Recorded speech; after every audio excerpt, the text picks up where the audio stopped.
Sebuah tragedi kemanusiaan yang memicu gelombang kemarahan publik kini tengah menjadi prioritas utama aparat kepolisian di Madura. Satuan Reserse Kriminal Polres Sampang terus bergerak meredam keresahan masyarakat dengan memburu puluhan pelaku dugaan ruda paksa bergilir terhadap seorang anak perempuan berusia 15 tahun berinisial RR. Satu persatu, para pelaku yang tega merusak masa depan korban mulai diseret ke pengadilan. Perkembangan terbaru menunjukkan komitmen kepolisian yang tidak main-main dalam mengusut tuntas kasus yang sangat menonjol ini. Satu lagi tersangka berhasil diringkus oleh petugas. Pelaku berinisial W yang masih berusia 17 tahun, tak berkutik saat diamankan di kawasan alun-alun Trunojoyo, Sampang. Ironisnya, ia ditangkap saat tengah santai membeli makanan pada Minggu malam, 12 Juli 2026. Dengan penangkapan terbaru ini, jumlah tersangka yang berhasil dijebloskan ke dalam sel tahanan kini genap menjadi 13 orang. Namun, tugas polisi masih panjang. Berdasarkan hasil penyelidikan, total tersangka yang ditetapkan dalam kasus keji ini mencapai angka yang mencengangkan, yaitu 27 orang. Artinya, masih ada 14 pelaku lain yang saat ini berstatus buron.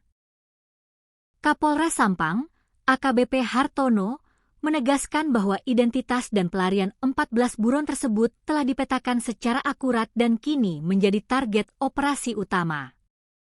Penanganan perkara ini menjadi prioritas karena merupakan kasus yang sangat menonjol dan menjadi perhatian luas masyarakat.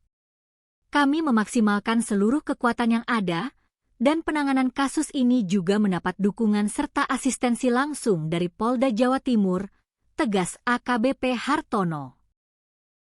Demi mempercepat pembersihan komplotan ini, Polres Sampang telah membentuk tim khusus yang memadukan personel Satreskrim, fungsi intelijen, hingga satuan samping lainnya. Kronologi horor rentang 4 bulan. Publik tentu bertanya-tanya, bagaimana kejahatan sekelompok orang ini bisa terjadi? Berdasarkan hasil penyelidikan polisi, horor yang dialami korban RR tidak terjadi sekali, melainkan berulang kali dalam rentang waktu yang cukup panjang, yakni sejak Februari hingga Mei 2026. Semua bermula saat korban sedang seorang diri di kawasan Taman Wiyata Bahari, Kelurahan Dalpenang, untuk menunggu temannya.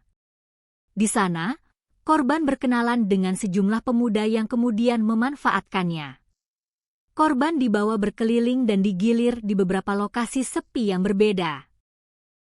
Mulai dari kawasan semak-semak di Desa Panggung, sebuah rumah di Desa Madupat Kecamatan Camplong, hingga ke wilayah Kecamatan Omben.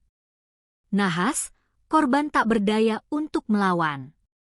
Di salah satu kejadian, korban bahkan dipaksa mengonsumsi minuman beralkohol. Tak hanya itu, korban juga didera ancaman pembunuhan jika berani mengadu kepada keluarganya. Pendampingan psikologis untuk memulihkan trauma. Rantai teror itu akhirnya putus setelah korban memberanikan diri melapor ke Polres Sampang. Meski mengalami trauma berat, ketakutan berinteraksi, dan syok mendalam, pihak kepolisian memastikan kondisi fisik korban saat ini dalam keadaan sehat. Luka psikologis korban kini menjadi perhatian lintas instansi. Pendampingan intensif terus mengalir, mulai dari Dinas Sosial, Unit Perlindungan Perempuan dan Anak atau PPA Polda Jawa Timur, pemerintah provinsi, hingga pemerintah pusat. Bahkan, korban telah dibawa ke Surabaya sebanyak 2 kali untuk menjalani pemeriksaan intensif oleh psikiater demi memulihkan traumanya. Polres Sampang menegaskan, genderang perang terhadap para pelaku kekerasan seksual ini telah ditabuh, dan proses hukum tidak akan berhenti sampai seluruh 27 pelaku mendekam di balik jeruji besi.